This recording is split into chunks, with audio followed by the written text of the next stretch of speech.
मोदी जी की सरकार के 11 साल पूरे होने को लेकर के एक जागरूकता अभियान शुरू किया गया है, जिसमें सरकार भी जुड़ी हुई है, संगठन भी जुड़ा हुआ है। और आज चूँकि युग है तर्क तथ्य तुलना का, एविडेंस बेस्ड रहा, और एक पूरी की पूरी पीढ़ी बदल चुकी है सन 2014 के बाद। शायद उनको इस बात का एहसास ना हो कि 2014 से पहले का क्या मंजर था, किस तरह से देश हताश था, समाज में किस तरह से आम युवाओं में सेल्फ एस्टीम का भाव पाया जाता था। अगर हमारा युवा विदेश जाता तो अपना परिचय देने में संकोच करता था। बाहर की दुनिया के दो लोग हमारे नौजवान को ऐसा देखते हैं जैसे किसी भ्रष्ट देश की संतान हमारे सामने आई है। आज 10-11 वर्षों में ऐसी तस्वीर बदली है कि न केवल हमारे आम नागरिक में आत्मविश्वास बढ़ा है, सेल्फ एस्टीम बढ़ा है, बल्कि विदेशों में भी हमारे युवाओं को मान्यता दी जाती है। अगर वो ये आके कहता है कि मैं भारतवासी हूँ तो उसको रोज़गार मिलने के अवसर और अधिक बढ़ जाते हैं। और ये इसलिए संभव हुआ कि मोदी जी ने दिन रात एक करके 3-4 स्तर पर काम किया। पहले कि ऐसे ऐसे प्रशासनिक सुधार जिनका दूरगामी सामाजिक और आर्थिक प्रभाव, मैं तो ये कहूँगा कि governance reforms also had a huge socio economic impact. और लगभग 1600 ऐसे कानून नियम जो समय के साथ अपना औचित्य खो बैठे थे, उनको ख़त्म कर दिया गया। चाहे वो गेस्टेड अफसर से टेस्टिंग कराने का था, चाहे वो नौकरियों में इंटरव्यू को लेकर के था, चाहे वो फैमिली पेंशन्स के कानून थे जहाँ पे तलाकशुदा बेटी को फैमिली पेंशन का हक नहीं मिलता था। दूसरा, टेक्नोलॉजी का भरपूर उपयोग किया गया for ease of living, for ease of health, for ease of business, for ease of education. और उसका नतीजा ये कि आयुष्मान भारत जैसे हमारे सफल प्रयोग रहे। आज 116 करोड़ भारतवासी मोबाइल यूज़र्स हैं, बल्कि मैं तो कहूँगा कि when more than one citizen are using a single mobile, almost 140 can be described as mobile users. तीसरा, एक नया वर्क कल्चर मोदी जी ने लाया जिसको कहते हैं सैचुरेशन कल्चर। जिस शख्स को जिस चीज़ की आवश्यकता है उसकी पूर्ति की जाए, जहाँ जिस चीज़ की कोताही रह गई पिछली सरकारों के द्वारा उस अभाव को पूरा किया जाए। वोट की राजनीति से ऊपर उठ करके अगर 4 करोड़ प्रधानमंत्री आवास योजना के तहत घर बने हैं तो ये ना पूछा गया कि घर हिंदू का है, मुसलमान का है, दलित का है कि ब्राह्मण का है, और ये भी ना पूछा गया कि पिछली बार किस पार्टी को वोट दिया था।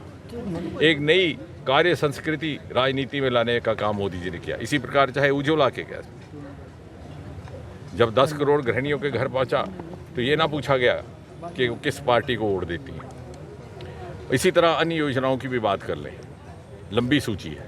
साथ ही साथ एक दूरगामी दृष्टि के साथ, फ्यूचरिस्टिक विजन के साथ अपनी विरासत को भी कायम रखना, जैसे मोदी जी ने कहा विकास भी और विरासत भी। प्रधानमंत्री विश्वकर्मा जैसी योजना, अद्भुत योजना, वो हुनर जो हमारी हिंदुस्तान की तहजीब को ज़िंदा रखने का काम करते हैं वो कहीं खो ना जाएं। रोज़गार की होड़ में अगली पीढ़ी के बच्चे उसको अपनाने से इनकार ना कर दें क्योंकि उसमें कोई आमदनी नहीं, चाहे वो चिकनकारी है, चाहे वो पश्मीना है, चाहे वो चित्रकारी है, चाहे वो किश्तवाड़ में बिनने का काम है, तो उसको भी जिंदा रखना और साथ ही साथ उसको अपनी रोज़गार का ज़रिया बनाना। उसके लिए सरकार ने आर्थिक सहयोग भी दिया, तकनीकी सहयोग भी दिया, प्रशिक्षण भी दिया, टूल किट के पैसे भी दिए और प्रशिक्षण के साथ साथ स्टाइपेंड दिया। ऐसे ऐसे वर्गों की चिंता हुई जिनको हमेशा नज़रअंदाज किया गया था। आज तक किसी सरकार ने, किसी प्रधानमंत्री ने रेडी वाले की चिंता ना की होगी। प्रधानमंत्री स्वनिधि योजना, लगभग 1 करोड़ उसके लाभार्थी रहे।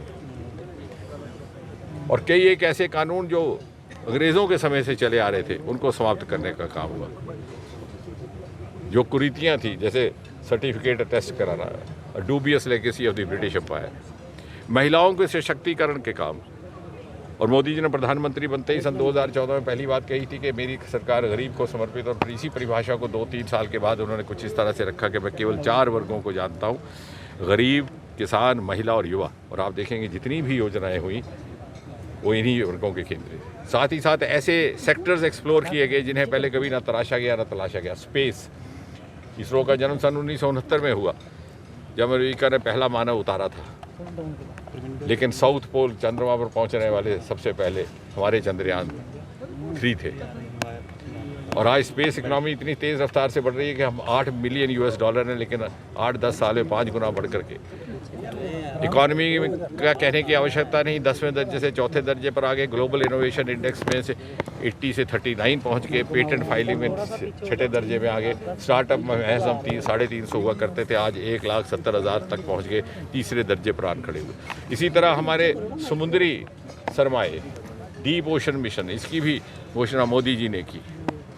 वो अपार संपत्ति जो हमारे समुद्र में छिपी है, किसी ने नहीं देखा। इन हिमालय के पहाड़ों में कनेक्टिविटी 99%, और जम्मू कश्मीर की धरती पर कहने की आवश्यकता नहीं, कश्मीर घाटी को देश और दुनिया के साथ रेल के माध्यम से जोड़ने का काम ये भी मोदी जी के आने के बाद हुआ। हालांकि 50 साल पहले लगभग जम्मू कश्मीर में रेल का आगमन हुआ था जम्मू स्टेशन की स्थापना के साथ, लेकिन फिर काम थम सा गया और एक समय आया कि कहा गया कि ये संभव भी नहीं होगा, सुरक्षित भी नहीं होगा। लेकिन मोदी जी के आने के बाद नई अलाइनमेंट बनाई गई, भले ही दुनिया का सबसे ऊंचा पुल क्यों ना तामीर करना पड़ा। आपका उधमपुर का ज़िला है, पिछले 5 वर्षों से पहले 3 दर्जे में है PMGSY सड़कों को लेकर, और जम्मू कश्मीर से ही देश और दुनिया को अरोमा मिशन के माध्यम से लेवेंडर स्टार्टअप, एक नया एग्री स्टार्टअप का कॉन्सेप्ट मिला है। और जम्मू कश्मीर में भी 2 बायोटेक्नोलॉजी इंडस्ट्रियल पार्क स्थापित किए जा रहे हैं। कठुआ में बन चुका है, कश्मीर घाटी में बन रहा है, क्योंकि हमारा ये मानना है कि next industrial revolution will be biotechnology. और ये सरमाए जो हमारे जो पहले पूरी तरह